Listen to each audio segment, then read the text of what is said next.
दोस्तों, आज की कहानी है समधन जी आपके ऊपर। वैसे भी शादी का ज़्यादा बोझ नहीं है। दोस्तों, कहानी शुरू करने से पहले अगर हमारे चैनल को सब्सक्राइब नहीं किया हो तो कर लीजिए, ताकि आपके पास पहुँचे हर रोज़ नया वीडियो।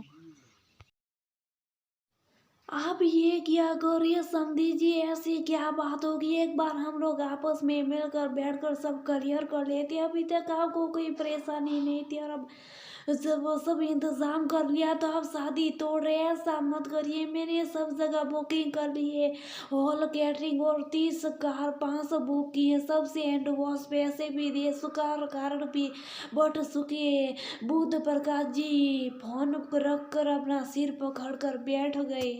बेटे अनुज की शादी के लिए मेहमानों के साथ साथ घर में भी रौनक बढ़ रही थी। सब पर पानी फिर गया, क्योंकि घर में असली रौनक बढ़ाने वाली धन लक्ष्मी आने से पहले रूठ गई। लेकिन लड़की वालों के घर जन का माहौल था, उनके घर में रौनक ही रौनक थी। शादी तो डरने के बाद, जी हाँ आपने सही समझा, यहाँ शादी लड़के वालों ने नहीं लड़की वालों ने तोड़ी, वो भी शादी से ठीक 15 दिन पहले। अब ये शादी कैसे और क्यों टूटी, इसकी कोई वजह भी होगी।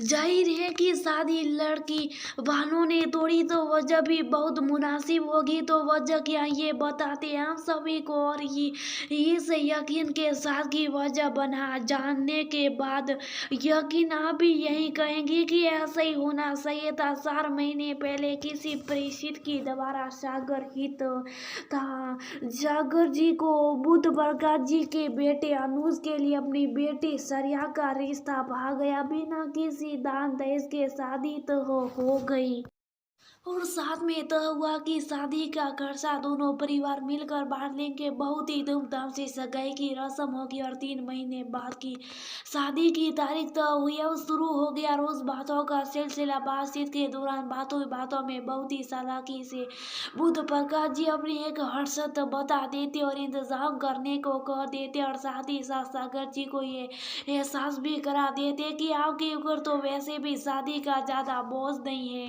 तो आप इतना तो कर ही सकते हैं। बुध प्रकाश जी की पत्नी सुधा भी सागर जी की पत्नी केतकी से रोज लेन देन और रस्मों की बातें करते करते, हमारे यहाँ ऐसा होता है और उस समय बहू के मायके से ये सब आना जरूरी होता। अपनी दिमाग बता दी।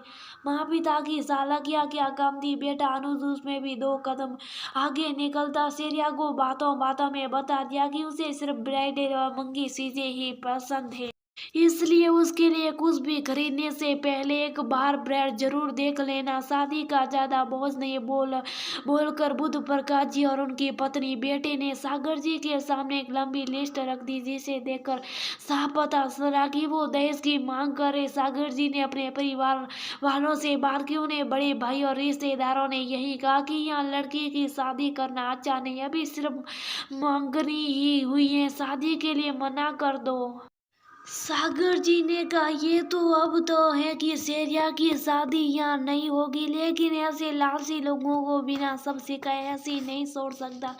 सगाई करके लड़के वाली ये सोचते कि बदनामी के डर से लड़की वाले रिश्ता नहीं तोड़ेंगे, इसलिए अपना कमीनापन दिखाना शुरू कर देते। लेकिन मैंने बताऊंगा कि वो बीती बात भी अपना लड़की और नई लड़की वाले किसी बदनामी से नहीं डरते।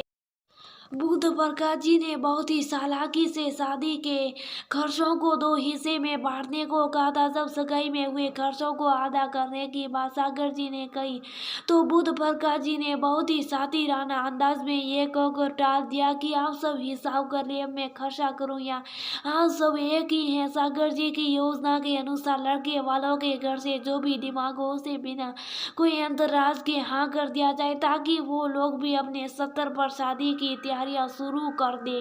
1000 भारतीयों के लिए सब इंतजाम हो जाएगा कहने पर बुध प्रकाश जी ने 30 कार और 5 बस बुक कर दी। सभी मेहमानों के रहने के लिए होटल बुक कर दिया। रिसेप्शन के लिए शहर का सबसे आलीशान बैंकेट हॉल बुक कर दिया। कैटरिंग और कार भी सब इंतजाम करके सागर जी को बता दिया कि शादी की तैयारियां पूरी हो गई। हाँ सागर जी, आपको सब डिटेल भेज दिए, देख लीजिएगा। वैसे भी आपके ऊपर शादी का ज्यादा बोझ नहीं है। शादी में ज़्यादा दिन नहीं बसे, हमारे यहाँ तो मेहमान भी आने लगे। और आप बताइए आपके यहाँ सब कैसा? हमारे यहाँ तो सब बढ़िया है। श्रीमती जी अपनी किटी पार्टी में गई हुई और बिटिया दोस्तों के साथ मूवी देखने, और मैं भी टीवी देख रहा था। आज की ब्रेकिंग न्यूज़, सगाई के बाद बहुत ही चालाकी से लड़की वालों को दहेज की लंबी लिस्ट पकड़ाई रही, इसलिए लड़की वालों ने ठीक शादी के 15 दिन पहले अपनी बेटी की शादी करने से किया इनकार। अब लड़के वाले हैं परेशान। सागर जी जब ये कहा तो वृद्धमान जी सह रह गए और फिर खिसियाते हंसने लगे। क्या समझी जी, आप भी क्या क्या देखते? टीवी पर तो ऐसी कोई न्यूज़ नहीं है। जी हाँ, आपने सही कहा, टीवी पर नहीं है, लेकिन अगर आप कहेंगे तो टीवी पर क्या सभी सोशल मीडिया में ये न्यूज़ आ जाएगी कि सरिया और अनुज की शादी नहीं हो सकती। मैं ये शादी तोड़ रहा, आप लोगों ने क्या बेवकूफ़ी समझ रखा है कि आपका लालच में समझ नहीं आएगा? सादा तो शादी न करने वाली बहुत पहले बता सकता था, लेकिन तब आपका कोई नुकसान नहीं होता, क्योंकि बहुत ही सालासी किसे सगाई पर सब मुझसे खर्चवा करवा लिया था। तुम्हारे जैसे लालची और साथी लोगों को सबक सिखाने के लिए तुम लोगों की सभी दिमाग हाँकी, ताकि कुछ इन्वेस्टमेंट तुम लड़के वाले भी कर लो। और तुम्हें भी ये डर रहे कि शादी टूटने पर लड़के वालों की भी बदनामी होती और फाइनेंस का नुकसान भी उठाना पड़ता है ना। किसी लड़के वाले के साथ रिश्ता जोड़ते समय ये सबक याद रखना। सागर जी ने बुध प्रकाश जी का साले से सदैव लगने से मसूबे पर पानी फेर दिया और अपनी बेटी को उन लोभियों से भी बचा लिया। अब आप सभी बताएं कि लड़की वालों ने लड़के वालों के साथ जो किया वो सही था या नहीं? उनके साथ ऐसा ही होना चाहिए था।